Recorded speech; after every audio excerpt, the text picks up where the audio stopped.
Hey family, it's Kathlena from Marital Bliss Pod. My other half, he's behind the camera. Hey y'all. Um, I just hopped on here because I want to tell y'all what I did. Um, so I've been kind of recording my journey in a decision I made, and I decided to do a tummy tuck. No, but I decided to do a tummy tuck, abdominoplasty, is the correct term for it. And something I've been contemplating for about a good, I'd say 3, 4 years. And I decided to do it for multiple reasons. Number one, I was tired of how I was looking at my clothes. You know, I think what really kicked it off is I feel like I look like I'm about 4 or 5 months pregnant. And I just couldn't do it no more, y'all. Like, I couldn't do it. But aside from that, and how I look in my clothes and how, I fit my pants and look in dresses. And I want to throw this in there. We went to, was it Vegas? I think. Yes. And we had to get on a shuttle bus to go to an airplane that we had to get on out in the airfield. And so we're all in the shuttle and we're all standing there and we're, um, some of us had to stand, some of us got to sit, but it was just super packed. So I was standing there and it was this lady sitting down and she looks over at me and she was like, "Oh, no, you need to be sitting down. You're the one that needs to seat, not me." And I was like, "Oh, no, I'm fine." She was like, "No, you need to sit down. You need to sit down." And so I look down and I'm like, "You think I'm pregnant?" That's what did it, y'all. I just couldn't do it. But, anyways, I've dieted, I've exercised. Um, as some of you know, I've had 4 children. So I've had this thing called diastasis recti, and that is, the separation of the muscles. Now, I've been doing my research on that. There's so many different YouTubes and theories and exercises and, different things I guess you can do to make them close, but the stomach muscles close. But apparently, you can't make the stomach muscles close. Only way you can make it close, you can probably minimize it, but they will never permanently, or not permanently, they will never close to a certain extent where there's not a small space in the middle, which is what I had. I've had 4 pregnancies. Um, and so I've been stretched out. And what I noticed over time is that um, the back pain, I would have really bad back pain. It's because my stomach muscles are so loose, it wasn't supporting my back. And I've really noticed it now recently. Like, it would be sometimes I would bend down and I literally would feel it in my back to where I cannot get up. And I tell you, man, that was some pain. So that was a part of it too in my decision. I am currently 7 days post-op. So I had this done on September 18th,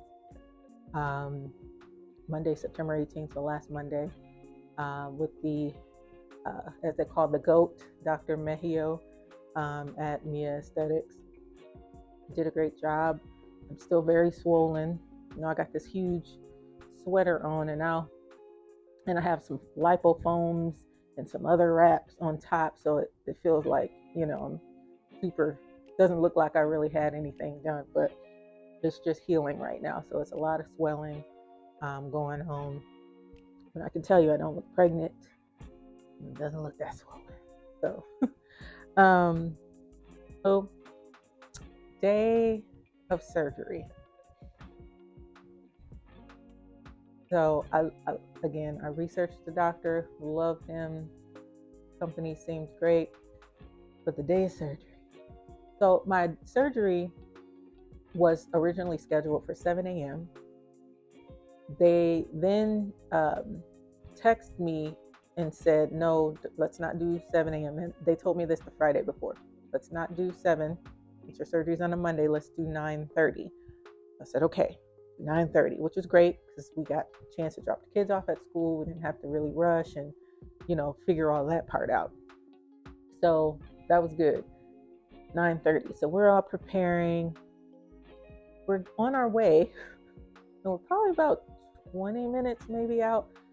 And they call me. Can you come at 11:30? We're running behind. And I know being in the healthcare field, I know what that's like. Sometimes you run behind, maybe a complication or whatever the case may be. So the other person was late. I don't know. So I said, okay. Now, mind you, I had to prepare for surgery. So I had to stop eating, I believe, at like 9 or 10:30 the night before. No water, no nothing, and that's pretty typical when you have an early morning surgery. So wait until 9:30. I was like, I'll live. 11:30, fine, it'll be okay.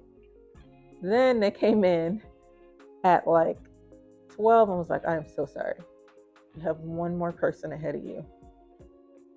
Probably get to you in a couple of hours. Like, somebody give me an IV, please. So they came in and gave me fluids because at that time that was like what, 12 or something like that. I was slowly depleting. No energy. I was tired, hungry. I didn't go back until about 4:30. So that part wasn't so excited about. Again, I understand things happen and things like that, and I was very patient. And the doctor apologized and he told me, I'm so sorry. We were running behind because of X, Y, and Z. Don't know, but he was very nice about it. So, what can you do? So that was day 1. Now, I believe I got finished. I did this under general anesthesia. So that's, they have to make, before you even get into surgery, you have to be cleared for surgery. So I had to do a lot of blood tests. I had to be cleared by my primary care doctor. I couldn't be on certain drugs. I had to stop taking like ibuprofen if I needed or anything like that. I couldn't be on for like 30 days prior to getting cleared. So it was a lot of prep work before even day 1 started. But once I got to that point, and being cleared, because you're going under general anesthesia and whatever else, I think I got done at or woke up at like 7:30 or something like that. When I woke up, the amount of pain that I had experienced was like no other. And so they call in your pain meds the day of, which I understand. People are out here taking pain meds the wrong way, so they just want to make sure that they call it in the day of, which they did. And so husband didn't have it with him when he came and got it. That's okay. So they put something in my IV to kind of like help subside it a little bit.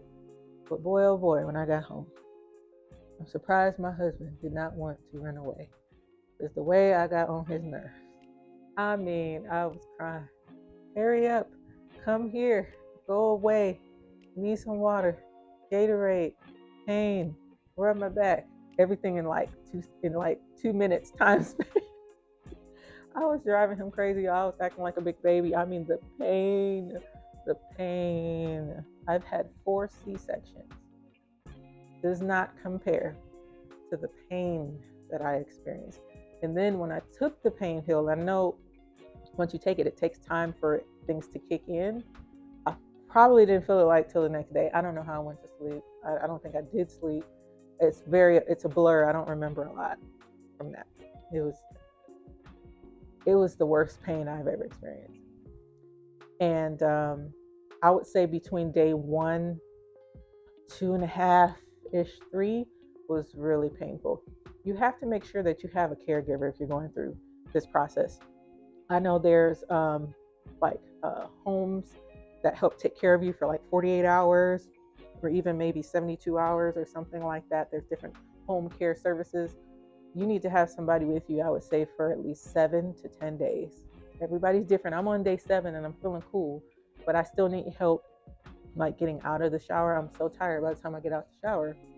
I can pretty much take a shower by myself. The first 4 days, I couldn't do it by myself. So um, you definitely have to have someone help you through this process. It's painful, and I'm not playing. And like I said, I've had 4 C-sections, and those of you who had them probably understand everybody's different in their pain level and tolerances. This was on another level. I wouldn't want to do it again. This first and last. So I'm gonna go to the gym and that's it. But that part was really tough with that. I would say maybe day 4 is when it was still painful, but I had to be on top of pain meds and the ibuprofen or whatever. I think I was on ibuprofen 800s or something like that. But you had to just keep that up. Protein, drinking a lot from day one. That when I came out of surgery, I do faintly remember the nurse trying to give me a sip of protein. And I see why, because our bodies need that, those different aminos and proteins, so that it's just been traumatized. So we need to take care of our bodies. That's why it's important to, even before when you're preparing, 30 days, 60, 90 days before you need to prepare, make sure you're eating right. Make sure you got enough protein in your body. That was really important, for me to have protein. So make sure you stock up on these things before surgery. You have your proteins, have like shakes, or if somebody's there to take care of you, that they can get those things for you. You will not be able to do it. You will not be able to do that. Like, you need help. You need a support system. You need a support system, period. You don't want to end up hurting yourself, and having to go into the hospital because you're trying to do too much. So yeah, that was a big thing. And so they give you a drain. My doctor said I only needed one. As you can see, I'm kind of low here. If it maintains like this in 24, like every 24 hours, they can take it out. Some people get 2 drains, but I only have 1 drain. And you have to empty it and kind of once you empty it, kind of clean the top with a little alcohol and screw the top back on. But you got to record, they do have different numbers here, 25, 50, 75, 100, to tell how much drainage you're getting, out of your body. And right after, I know, like with BBLs, I think they put on the big faja thing. For tummy tucks, it's a little bit different. We don't go into the faja immediately.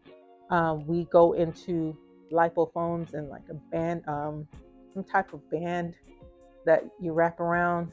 So again, that's why I kind of feel like I look, a little bigger, because I have like this, the lipofoam is kind of like this thick, and then I have the band wrapped around that. They don't want it to be too tight, in your body, because as your skin is reattaching to the muscle, they just say that's what it has to do. So you can't just make it so tight to where it's like suffocating it. So this is my stage 1 undergarment. Once I get this drain removed, I will be into a full faja that I will be wearing for, I believe, 3 months, if I'm not mistaken, 6 to 8 weeks, something like that. So once I go back for another post-op, they'll take the drain out, then I'll be in that garment that you pretty much have to wear 24/7. And then after that, you have to discard it. And some people just kind of wear fitted like shirts or undergarments that's smooth and comfortable. You can wear those, but they say once after the faja, I think you can't wear it more than 3 months, and that's it. So I'm looking forward to the healing. 6 months from now, I know they say it usually takes a full year to really be healed. You start really seeing it at like 3-month mark. I can tell the difference from the day I started to today, that I've lost a lot of the volume from the swelling and whatnot. So time will tell. All I know is that when I have a dress that I've been wearing, and I wore the dress the day 1 of surgery, and how I looked in it. I want to be able to put that same dress, this orange dress. I want to be able to put that same dress on and show y'all how it looks once I'm all done. So um, that's what I'm motivated to do. So we'll see. Besides all that, I know I'm kind of jumping all over the place. I just, I'm really proud of myself for deciding to just go with something that I really wanted to do for myself. I tend not to do that often.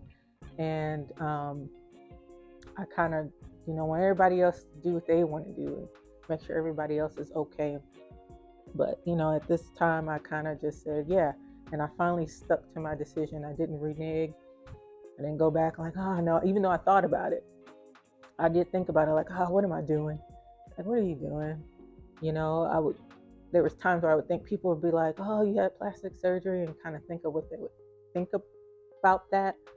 And I said, you know what? I don't care. I'm doing this for me. You know, I really appreciated my husband and his support. Yeah, babe, you should do it. Whatever makes you happy. Just motivating me and supporting me to the nine. Like, I just really appreciated that because, this is how I'm looking at myself. I'm 40, ain't getting no younger. I know I'm still kind of young, but um, I just I want to feel good when I put my clothes on. I want to feel strong and intact. Like, I love the way my muscles feel. Because, oh, didn't really say what they did, but when he did the tummy tuck, so yeah, tummy tuck, they pull you down, take off any excess skin from, having babies or when you just have a lot of excess skin.